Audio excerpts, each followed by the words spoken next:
Hello, friends, and welcome back to Malicious Compliance Stories. Let's start with a story about how our OP turned the tables on those "Can I buy your house?" cold callers. But before we begin, best way to support our channel is to leave comments, like, and subscribe with the turned on bell so you don't miss the new video every single day. Here we go. Turns out telemarketers will believe anything, even that you own the White House. I know we all hate telemarketers, but those "Can I buy your house?" people, they push my annoyance to a whole new level. You've probably gotten the calls too. Some random number pops up and a voice launches into a script like they're your long-lost cousin who just wants to help you out of your burdensome property. They used to pretend to be from real companies, tossing out names like Home Builders Inc. or Property Solutions Group. One day I decided to Google one of these companies just to see if I could figure out who was behind it.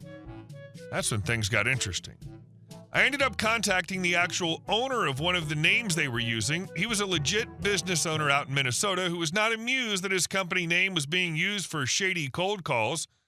He told me the scam was likely tied to a company based in Egypt that sells sales leads to U.S. real estate investors. They scrape public property records and then sell your info as a hot lead, technically skirting the law because they're overseas. He told me that if I really wanted to confront the source, I'd need to play along, pretend I was interested in selling, give just enough wrong info to stay safe, and wait until one of the US-based buyers followed up. So I did. I gave the Egyptian rep vague, incorrect details about a property I owned. Sure enough, a few days later, I got a call from a guy in northern Ohio. When I confronted him, told him I knew how he got my info, that it wasn't legal under U.S. telemarketing law, and that his sales pipeline was built on questionable ethics, he panicked. He hung up, then blocked my number. But I wasn't done. I called him back from a different number and another, until finally, poof, he disconnected the line entirely. Small win, but not the real story I came to tell you. See, the calls didn't stop. They just started coming from other numbers, other voices, other fake property companies. And since blocking them didn't help, I decided I might as well enjoy myself.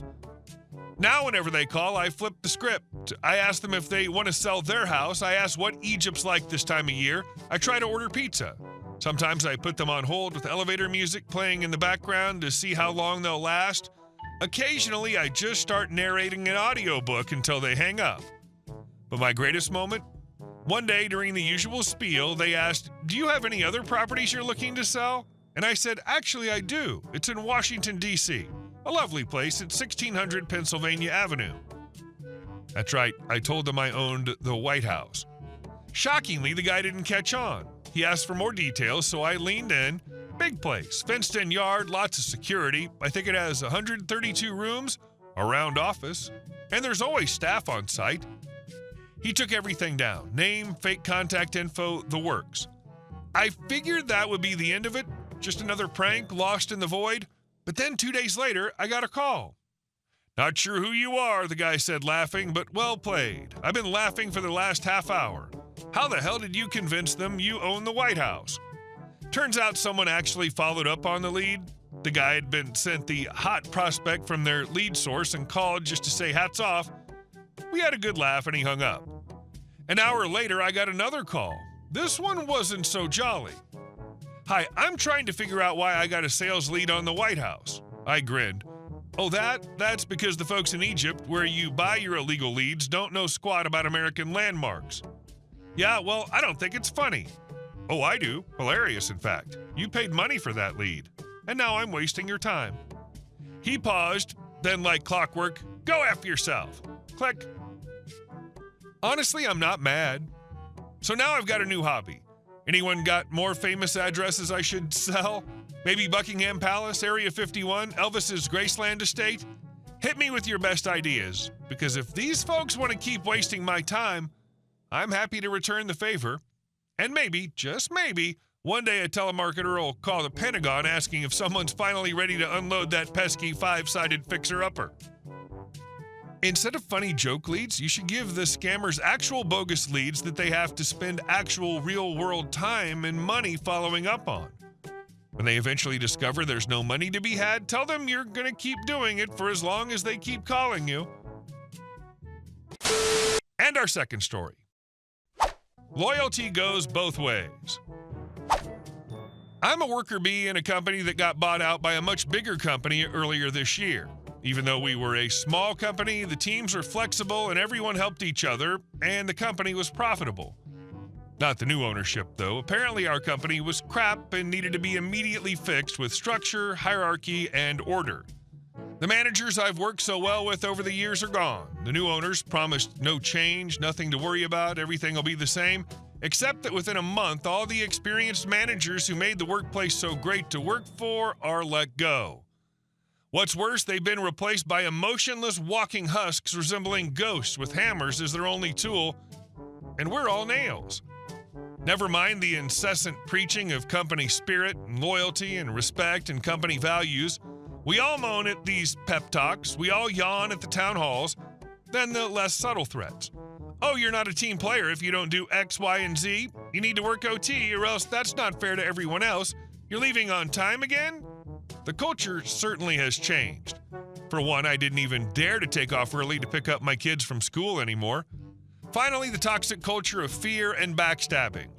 Every word said against the direction, even off the cuff in a chit-chat, and every little facial or nonverbal gesture against the flow are immediately and harshly met with reprimands. For example, another worker bee was recently let go for restructuring despite stellar work performance. He just couldn't keep his thoughts to himself, I guess. I hope I painted a good picture of what life under the iron fist is like. Many of us are contemplating leaving, but the job market's quite depressing in our area. The cost of living's high, and we're afraid of being the neck that sticks out, so everyone suffers in silence. The company recently appointed a new CEO who, in his opening introduction to everyone, demanded undivided loyalty to him. It means we must follow his every direction. It means we must smile in his presence and be super upbeat. I think the expectation here is we must cry like North Korean women in the presence of the supreme leader Kim Jong-un. You want absolute loyalty? I believe loyalty goes both ways. But we can show you loyalty. We all got the message. You want us to play Oscar-winning actors and actresses instead of actually getting work done and speaking our minds to make the company better? You got it. For those of us who read and trust each other, but we still need to be careful, we would have hours-long meetings with each other on topics that sound important but don't actually matter.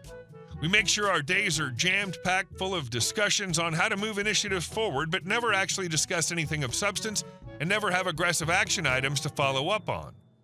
We absolutely never forget to praise the leadership in the meeting minutes. Off the books, though, there's lots of small talks for the sake of team building. Off the books, though, there's lots of small talks for the sake of team building.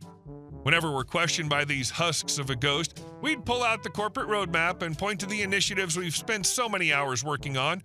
We defend our time with the budget that recently got rolled out. Look, we're on side. We've gone so far as requesting additional resources in next year's budget to ensure our very busy initiatives continue to make headway. We're basically creating a public perception of busy without actually doing too much. We were a lean, small company. Now we're a fat busybody where everything is bloated and compartmentalized. We shut our faces and we nodded. We clapped the hardest after every presidential speech. And we lost money in the last several months. That's the price we pay to give one-sided loyalty. We're still looking for other jobs. And our last story. Neighbor took down my fence to drive through my yard. We used to have this neighbor, let's call him Rob, who ran a small wedding car business. You'd think that'd mean a tidy garage, a vintage Rolls or two, and maybe some polite clients showing up every now and then. Nope. Rob ran it straight out of his residential address. And when I say residential, I mean quiet suburban cul-de-sac, not a showroom or workshop. At first, it was just mildly annoying stuff. He'd occasionally park one of his cars on the street, close to our curb. Whatever, annoying, but not the end of the world. Then it escalated. If we weren't home, Rob would start parking his fleet on our lawn. That's not an exaggeration. Not just near it, not half on, half off it, inside the property line. Sometimes he'd block our driveway entirely. Other times he'd squeeze one of his massive wedding cars into our driveway. And when we confronted him, "Oh, I didn't think you'd be home." As if that somehow gave him permission to play real-life valet on our private property. We tried to be polite at first, told him, "Hey Rob, please don't park here. It's our property." He'd smile, shrug, maybe mutter a half-hearted, "Won't happen again," and the next week he'd do it again. The more we let it go, the more brazen he got. Classic entitled behavior. But it came to a breaking point. One Saturday, we came home to find our shared fence, yes, the physical fence that marked the boundary between our two properties, had been dismantled. Not damaged, not broken, deliberately taken down. Rob was trying to move some clunker of a car that didn't even have working brakes. He had backed it up our driveway, cut through our yard, and was attempting to maneuver it through into his backyard using our land like it was a public alley. And surprise, surprise, the damn thing rolled into our shed. Our shed, dent in the door, busted hinge. And as if that wasn't enough, while all this chaos was happening, our dog, who'd been safely contained behind the now non-existent fence, escaped through the gap and went missing for hours. I don't think I've ever been that angry in my life. We confronted him immediately. Me: "What the hell were you thinking, taking down our fence?" Rob: "It was just temporary. I needed to move the car and thought it'd be faster this way." Me: "That's not your fence to take down. That's not your yard to cut through. And that car just damaged our shed." Rob shrugged, like we were the ones being unreasonable. So we stopped playing nice. We documented everything: the fence, the car, the damage, the shed, the tire marks across the lawn. We reported him to the council and to the local zoning board. Turns out Rob was in breach of multiple codes, running a business from home that affected neighboring properties, check. Modifying shared fencing without permission, check. Trespassing with commercial vehicles, check. And when the council came out to inspect, Rob tried to play it off as a misunderstanding, claimed we were friendly neighbors and he thought it was all fine, except we had photos, texts, witnesses, and the kicker: we had his car on security camera rolling into our shed. The council didn't just fine him, they hit him with a cease and desist for operating the business from his home. He was given 30 days to remove all unregistered or commercial vehicles from his property or face escalating fines. And when he tried to argue, the inspector just pointed to the bylaw booklet and said, "You've had multiple complaints, it's done." We rebuilt the fence, this time on our own, making sure it was clearly marked as ours, concrete footings, reinforced posts, no temporary takedowns ever again, and we added a locking gate just to really seal the message. Rob's wedding cars disappeared one by one. His driveway's empty now. Let this be a lesson. If someone treats your property like it's theirs, stand your ground early, because entitlement only grows until you make it stop. The level of entitlement it takes to casually treat someone else's property like your own logistics lot is absurd. He needed a hard stop, and you gave it to him by the book, with receipts, cameras, and city code. Hey guys, thank you all for watching the video. I'll see you in the next one.